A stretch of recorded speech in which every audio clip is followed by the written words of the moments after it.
माझं ट्रान्सप्लांट पण झालेलं आहे, ते बघू शकता.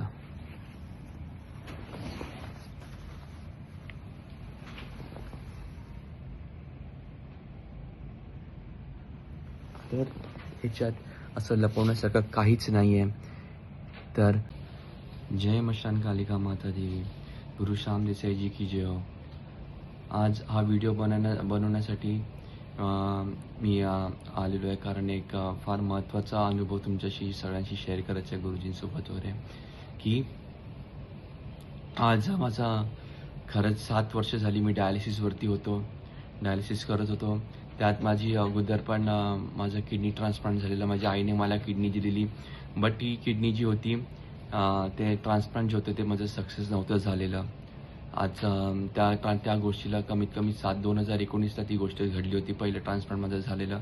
त्यानंतर मी आज 7 वर्ष डायलिसिसवरती होतो आणि मग त्यानंतर मी माझं डायलिसिसवरती सुरू असताना मी कॅडेवरवरती माझं नाव हॉस्पिटलमध्ये एका जिकडे मी डायलिसिस करतो तिकडे मी माझं हॉस्पिटलमध्ये माझं नाव नोंदवलं होतं की जिकडे करून मला किडनी प्रत्यारोपणचं किंवा माझं किडनी ट्रान्सप्लांट परत पुन्हा एकदा करता यावं करून. आज 7 वर्ष झाली मी किडनी ट्रान्सप्लांटसाठी रांगेत उभं होतो, किडनी ट्रान्सप्लांटचा वेटिंगसाठी उभं होतो. पण आज आम्हाला 30 तारखेला दिनांक 30 तारखेला मला हॉस्पिटलमधून कॉल आला की असं किडनी अवेलेबल आहे, तुमचा 300वा नंबर आहे, बट तुम्ही विलिंग आहात का करायला ट्रान्सप्लांट. तर मी म्हटलं ठीक आहे. म्हटलं ठीक 300 नंबर आहे तर आपला चान्स तर नाहीच, कारण 300वा नंबर आहे तर आपलं तर लागणार आहे. म्हटलं हां ठीक आहे, आम्ही विलिंग आहोत करायला ट्रान्सप्लांट करायला करून. आणि मग नंतर लगेच रात्री 2 वाजता मला परत कॉल आला की तुम्हाला अर्जंटली यायचं आहे करून. तुम्हाला बोलवलं हॉस्पिटलमध्ये, तुमचा नंबर वरती आला आहे. तर आम्ही एकदम शॉक झालेलो की अरे आपला 300वा नंबरचा मी आणि माझा भाऊ तसंच रात्री आम्ही गेलो हॉस्पिटलमध्ये, पोचतो, सगळे ब्लड टेस्ट वगैरे केले आणि नंतर मग आम्हाला 7 वाजता कळलं की मला किडनी ती अवेलेबल, माझे किडनीचे रिपोर्ट्स मॅच झालेले आहेत आणि मला ती किडनी अवेलेबल होणार आहे. 90% मला ती किडनी अवेलेबल होणार आहे आणि माझं ट्रान्सप्लांट होणार आहे करून. आणि ह्यासाठी जो खर्च होणार होता त्यासाठी पण आम्ही फायनान्शियली प्रिपेअर्डच होतो. आम्हाला सांगितलं गेलं होतं की 15 लाख रुपये जो बजेट आहे तो खर्च होणार आहे करून, त्याच्यासाठी आम्ही प्रिपेअर्ड होतो. आता ह्याच्यात मला सांगायचं हे आहे की ज्यावेळी माझा भाऊ बिलिंगला आम्ही गेलो त्यावेळी आम्हाला कळलं की आमची एस्टिमेट होतं खर्च जो आम्हाला सांगितलेला, तो आम्हाला सांगितलेला होता की 15 लाख रुपये आम्हाला एस्टिमेट आधी सांगितलेला खर्च आहे. पण ज्यावेळी माझं किडनीचं ट्रान्सप्लांट होणार होतं ते इकॉनॉमीचा खर्च होता 15 लाख रुपये. त्या हॉस्पिटलचा जो चार्जेस होता तो इकॉनॉमीचा होता. पण त्यानंतर माझं जे किडनीचं ट्रान्सप्लांट झालं त्याच्या ट्रान्सप्लांटनंतर मला एक स्पेशल रूम लागणार असते जिकडे मला ठेवायला. मला जनरलमध्ये किंवा इकॉनॉमीमध्ये ट्विन शेअरिंगमध्ये मला अलाउड नसतं, सिंगल रूम लागते, सिंगल ऑक्युपन्सी रूम. तर त्या सिंगल ऑक्युपन्सी रूममध्ये मला राहण्यासाठी त्याचा जो पॅकेज होता तो 25 लाख रुपये होता. तर आता आम्ही सगळे भाऊ एकदम हेच झालं की आता 25 लाख रुपये म्हणजे डॉक्टर पण तेच बोलले की नाही, म्हणजे जे डॉक्टर होते ते पण तेच बोलले की तुम्हाला ह्या पॅकेजमध्येच करावं लागेल, कारण आपण यांना जनरल वॉर्डमध्ये किंवा शिफ्ट नाही करू शकत ट्रान्सप्लांट नंतर. इन्फेक्शनचे चान्सेस यायला सिंगल वॉर्डच लागणार, मग तुम्हाला हाच पॅकेज घ्यावा लागणार. पण तुम्हाला काय सांगू, हा अनुभव माझे गुरु श्याम देसाईमुळे आणि माझी दक्षिणकाली माता, कुठून काय आमची ओळख नाही, काय नाही, कुठून ती माऊली धावत आली, कुठच्या रूपात आली आम्हाला काहीच माहीत नाही. तिने आम्हाला सांगितलं काय नाही बाळा, तू काळजी करू नको, तू थांब, फक्त तू पेमेंटचं करू नको, आम्ही तुझं इकॉनॉमीमध्ये करून देतो, तुझं सगळं इकॉनॉमीमध्ये करून देतो, तू काहीच काळजी करू नको.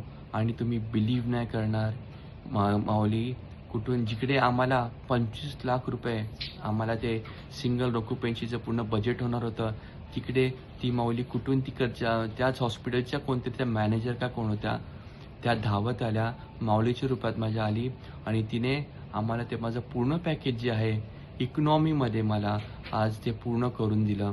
आणि ते पण एका स्पेशल रूममध्ये बिना कुठल्या चार्जचं घेता.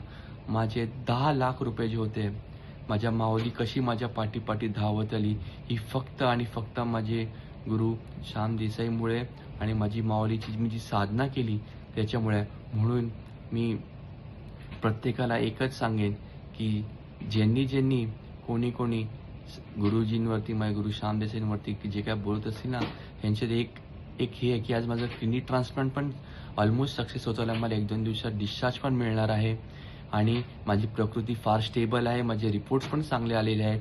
हे फक्त आणि फक्त माझी दक्षिण काली माता, मशान काली माता, माझे गुरु श्याम देसाई यांच्या आशीर्वादामुळे आणि ह्यांच्या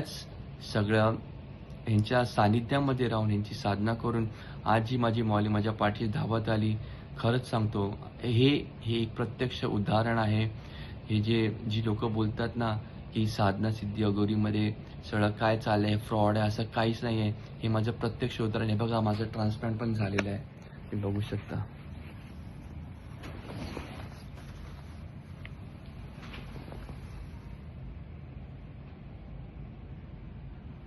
तर ह्याच्यात असं लपवण्यासारखं काहीच नाही आहे. तर मी खरंच माझी दक्षिण काली माता माऊली तुझे फार फार आभारी आहे आणि माझे गुरु श्याम देसाई यांचा फार फार मनापासून आभारी आहे. मला एवढे चांगले गुरु लाभले, त्यांची मी आराधना केली, साधना केली आणि गुरु मला एवढंच बोलले, ज्या ट्रान्सफर बाळा तू बिंदास जा, तू बिंदास हो, दक्षिण काली मातेचं नाव घे, सगळं काय चांगणार. बघा माऊली कुठून धावत आली. आमचे 10 लाख रुपये पण वाचले आणि आमचं कसं काय ते 15 लाख रुपयात, म्हणजे जे आमचं कुठून ती माऊली आणि तिने आमचं सगळं हे जे 15 लाख रुपयामध्ये जे आमचं होतं ते पूर्ण करून दिलं. जिकडे नाही तर आम्हाला 25 लाख रुपये भरावे लागले असते. खरंच माऊलीची साधना मनापासून करा.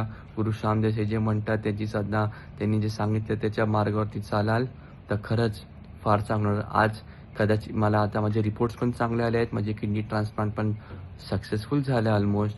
मी 1-2 दिवसात घरात डिस्चार्ज, सोमवारपर्यंत मला डिस्चार्ज पण मिळेल आणि मी परत माझ्या माऊलीच्या साधनेत सुरू करेन. यासाठी जे फ्रॉड लोक आहेत त्यांना हेच सांगणार आहे, की गुरुजींबद्दल काही बोलण्याआधी एक विचार करा, की हे काय बोलत आहात, आपण कोणाबद्दल काय बोलत आहात. बस एवढंच बोलेन आणि माझी शब्दपाठी घेतो आणि एवढंच सांगेन, गुरु श्याम देसाईजी की जय हो, जय मशान कालिका देवी.